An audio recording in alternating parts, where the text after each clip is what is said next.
African Americans have finally decided, find somebody else to do it. That's why they're not protesting, okay? They finally decided that they are not going to be anyone's pawn in these political games anymore, in this political theater, the political theatrics. They're not going to be bothered. They're going to be at work or at home or, creating. And that's that. And I'm very happy because where's the money? Where are the billions of dollars that were stolen? Okay? Because guess what? The people who work hard and pay taxes, they have a right to know. Like, there's no more distracting people. Everyone is smarter than that. And I think that's where African Americans stand right now, is that they're not going to keep on speaking for people who every time they get in office, they completely forget about them, and they just use them, every 4 years. Find somebody else to do it. Where's the lies at? And then these entitled people have the audacity to turn around and tell you, because you don't want to be used anymore, that you don't want to be used anymore, you're next. And you know what the response is? We always been targeted.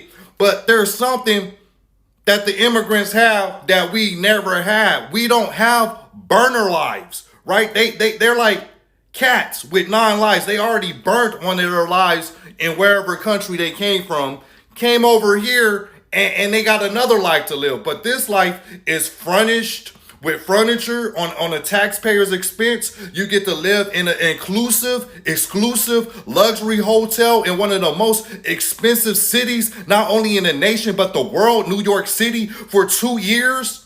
All your food is paid. All your vices is paid for, clothes, whatever. Once that 2 years run out, they give you an apartment, furnish that apartment for you. Once the taxpayers' money run out, you guess what they do? Advocate for more taxpayer money, right? So you didn't basically had a 4 years of taxpayers funding your lifestyle. What American, aside from Black Americans, we already know we always been targeted, but what other American had these type of opportunities, right? And then they talking about whenever there's a social injustice or a social issue where they want people to shield and cape and literally be pew pew bags. Oh, Black Americans, come out, please, Black Americans. And when it comes time to reciprocate that energy or that investment, because that's what you're doing, you're investing into something. Usually with an investment, you get something, a return. Not in this case, you just get used. And you know what they say? If you do the same thing over and over again, expecting different results, but those results never change, you know what that's called, right? You know what that's called. So why continue to go through the motion? Why continue to be used and none of that is never reciprocated? It's never poured back into you. It doesn't make sense. They over here working on their first life, second life, third life, fourth life, fifth life, 9 lives like a cat, where we haven't even had one life of opportunity, one life of chance as a collective whole as Black Americans. And this is where I land my plane at. Love or hater, I don't know what her motive is, but that's facts. I don't care. That's facts. And Minnesota, you think we forgot? Black people, I need y'all to stop being political tools for everybody when nobody comes to help us. It costs $11,000, between $2,000 and $11,000 to migrate to this country legally. There are more than 11 million undocumented immigrants in the United States right now.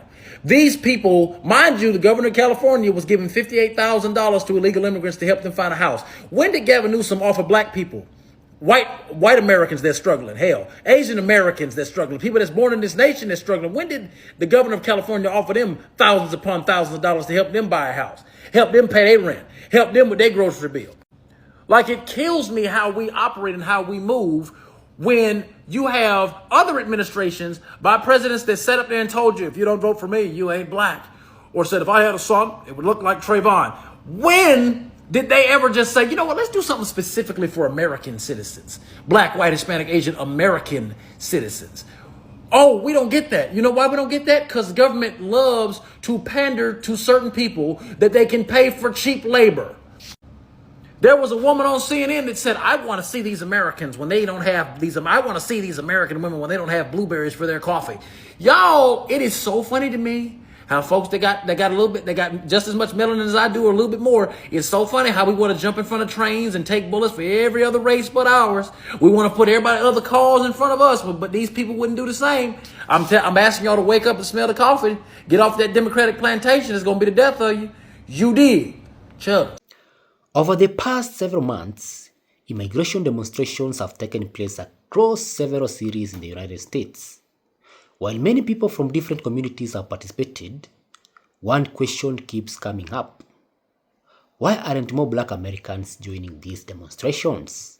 On social media, podcasts, and community discussions, many Black Americans have explained that they believe their own long-term standing issues deserve more attention before they are expected to support other causes. Today, we are looking at the argument being made, the history people point to, and why this conversation has become so heated. Let's get into it. And there's a reason why you see people on social media sitting here antagonizing Black people. Where are the Black people? How come they're not supporting our struggle? You see non-Black Latinos in comment sections and posting videos. Where are the Black people supporting our immigration struggle? You mean the Black people that your parents and tias and tios told you don't bring home? You mean those Black people? You mean the Black people who look like the Black people in your community that you ostracize? Oh, do you mean the Black Latinos that you fucking pretend don't exist? Maybe that's the Black people you're talking about. Okay? So, you see them. Where's Black? How come Black people are not on the front lines? What you mean you're resting and da-da-da-da? The reason why they want us to go out there is because they want us to be their shield. So that they can start acting a mess, acting a fool, start breaking windows and doing nonsense like that, which, to be quite honest, you should be fucking doing. Let's keep it fucking for real, because that's what really revolution is about. But you don't see that happening. Why? Because they don't have the Negro shield. Us. I woke up this morning and I made a very long video as to why immigrants just don't get it.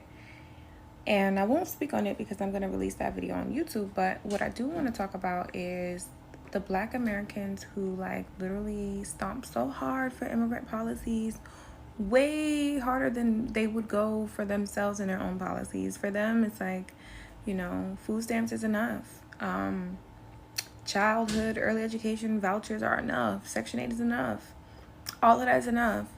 But don't deport the immigrants. That's so wrong. Oh my God, they're literally willing to trade places with you. They literally are willing to completely erase you, but you'll do whatever it takes to save them before you save yourself. I don't get those type of people. Those type of people scare me so much. Those type of people I feel like are just lost in the matrix and are unsavable. And so I just don't have conversations with those people. To me, it's not worth it. It's not worth it if you don't care about yourself.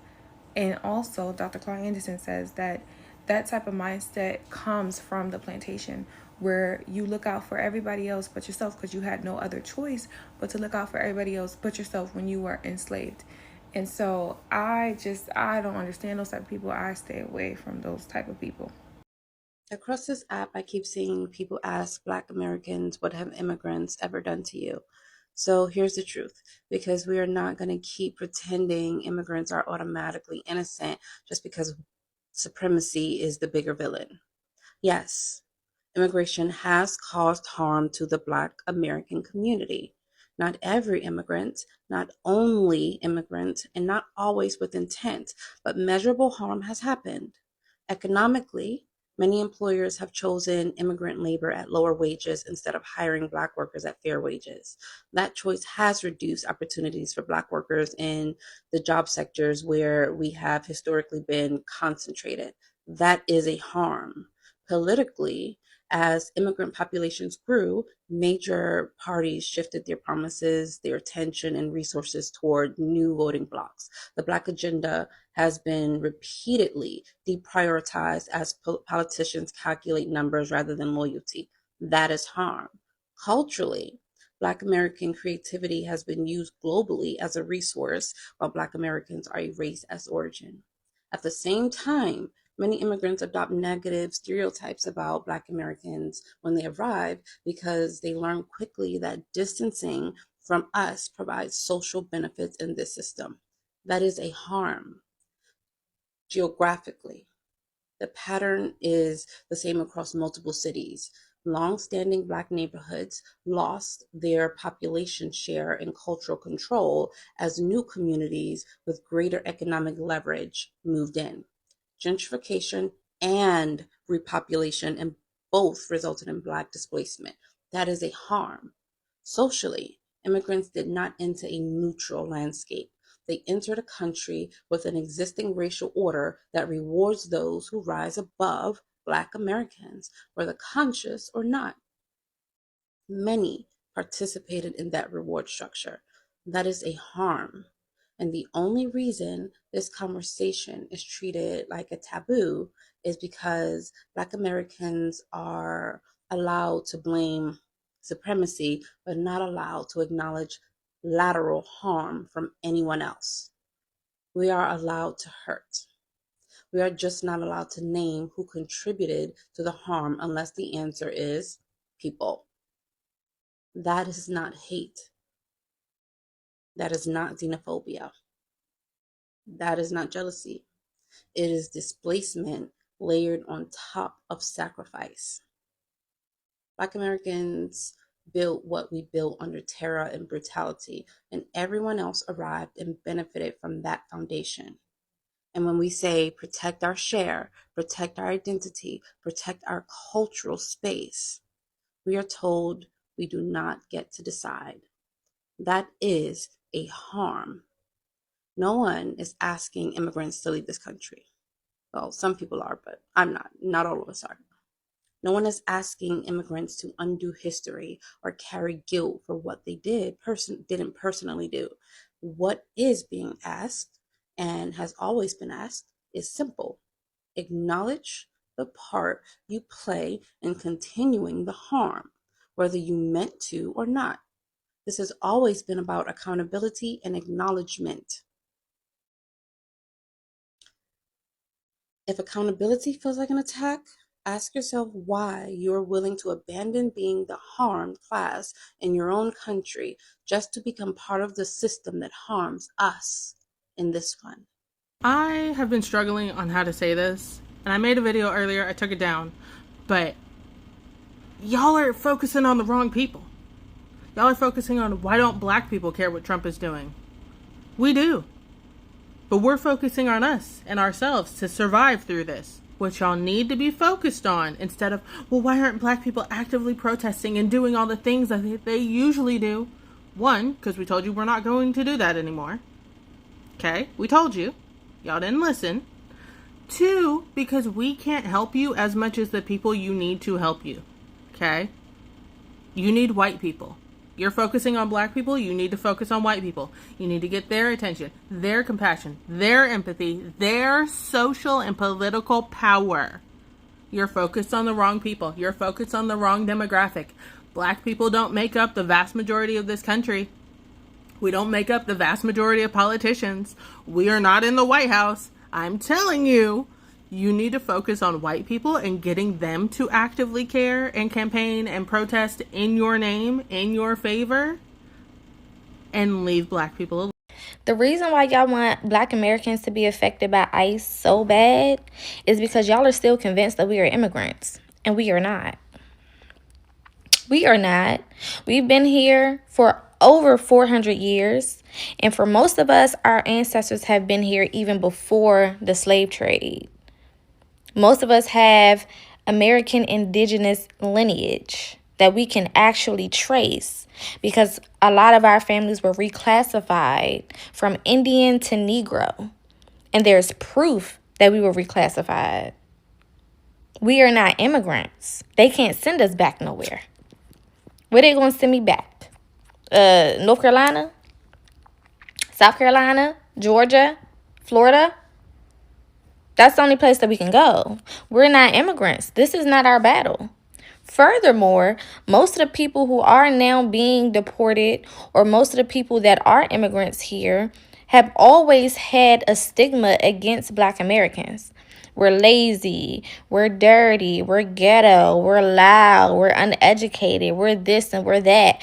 But now that ICE is outside, we're supposed to be on the front lines of the same people who come here with these mentalities about us and don't even know us. I don't understand that. This is not our battle. This has nothing to do with us. And all the Black Americans who want to go outside and put themselves on the front line and risk their lives, that's on them. But don't expect for the majority of us to be out there risking our lives for something that don't got nothing to do with us. Now, when it comes to immigration, me, myself, I don't mind immigration as long as it's legal. I worked in the immigration office for a period of time back in 2016. And when I say there are hundreds of thousands of files of people trying to get into this country, and I'm talking about people who have been trying for 15 plus years to get into this country the legal way. And they still haven't been able to get in yet because of whatever is going on. And yet, we're trying to be pressured to fight on a front line for people who jumped in front of all of those people, okay, and cross borders illegally.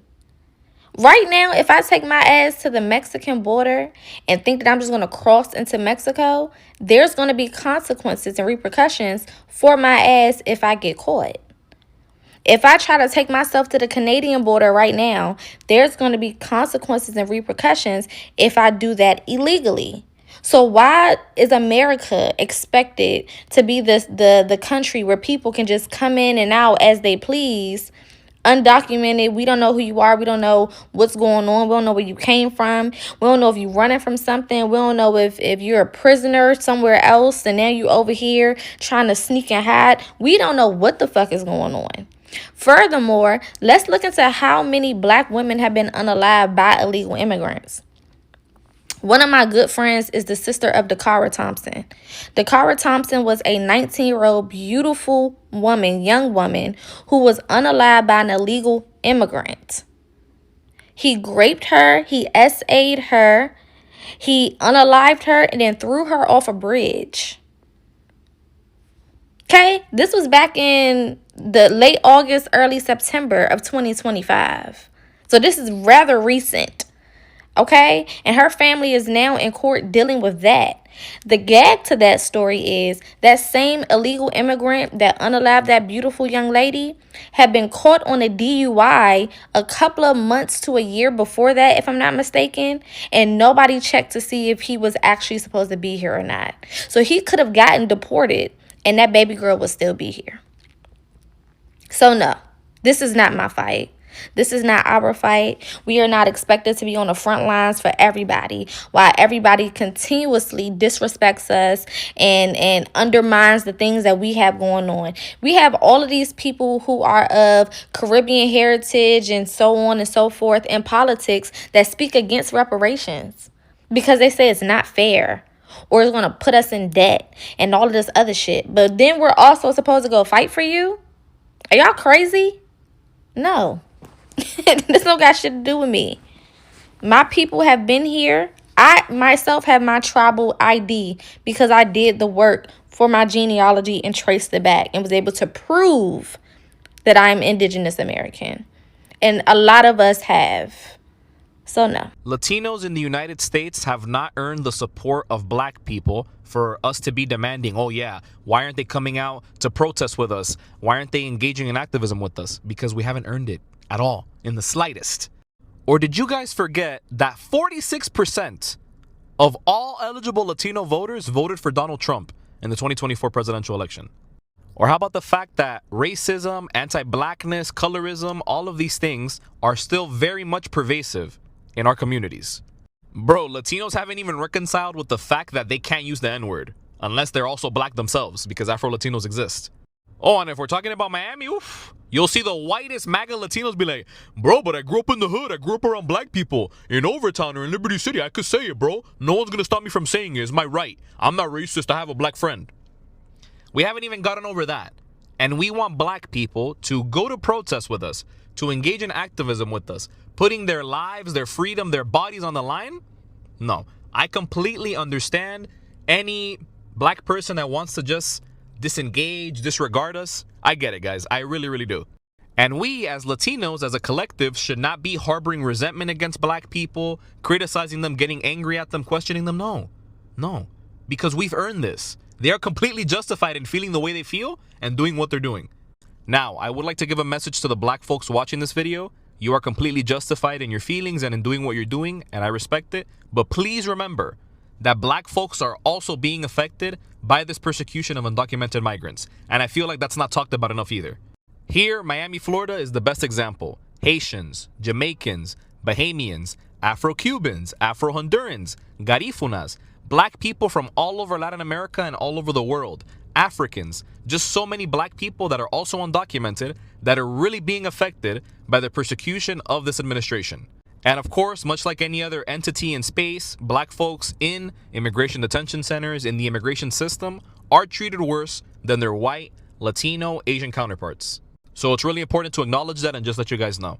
But yeah, Latinos, we need to tighten up. If you guys want the support of the black community, then earn it. Demonstrate that we can solve these issues of racism in our own communities, and please stop saying the N-word. If you're not black, don't say the N-word. It's really simple, actually. I love when immigrants comes on underneath my comments and say, oh, you're next. First of all, you need to go learn your history. And that is why we don't like you. And you don't like us, and that's great. You don't even take the time to learn our history.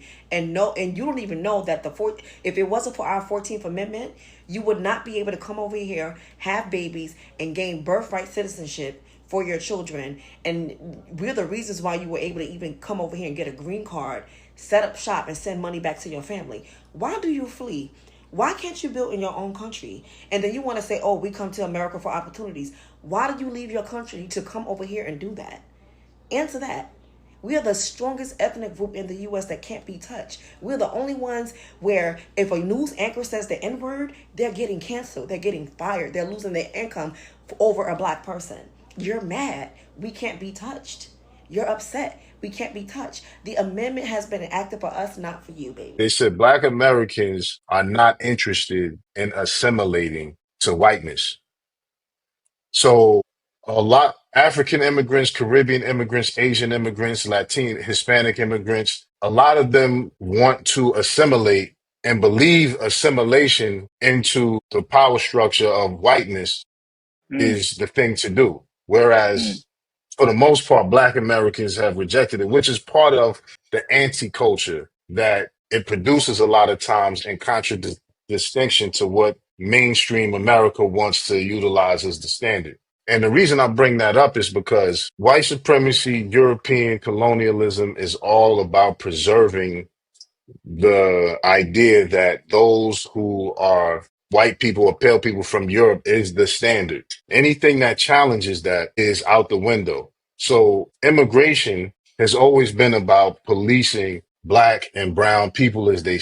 Across platforms like X, TikTok, YouTube, and Facebook, videos discussing this issue have attracted millions of views. Many black commentators argue that they are not obligated to participate in every political movement simply because they are also minorities. Instead, they say their communities continue to face challenges, including wealth inequality, housing affordability, educational disparity, criminal justice concerns, and economic opportunity.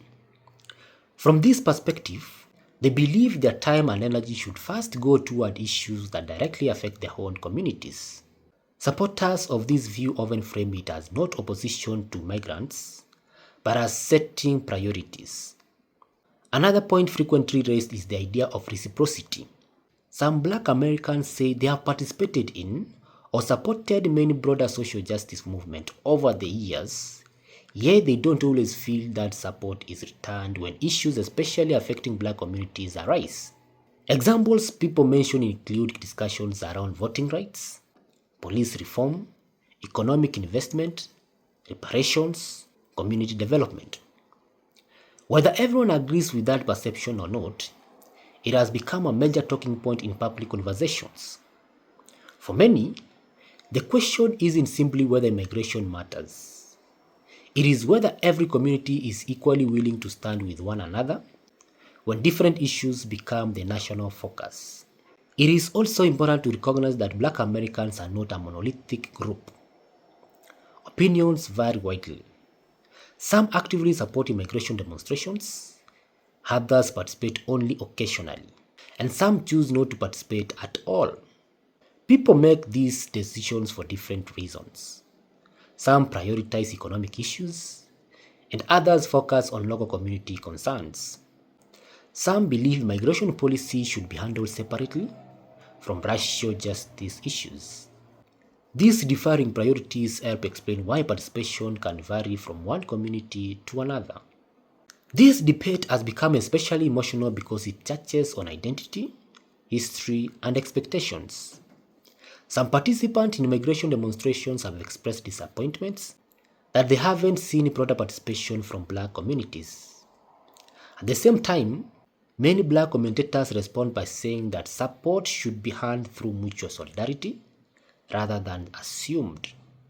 These conversations often become heated online, where short clips and viral posts can amplify disagreements.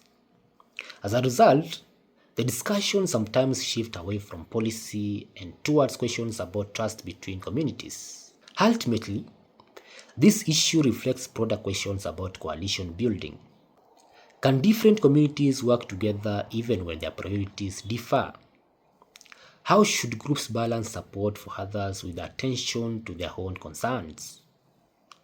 These aren't easy questions, and there isn't one answer that represents everyone.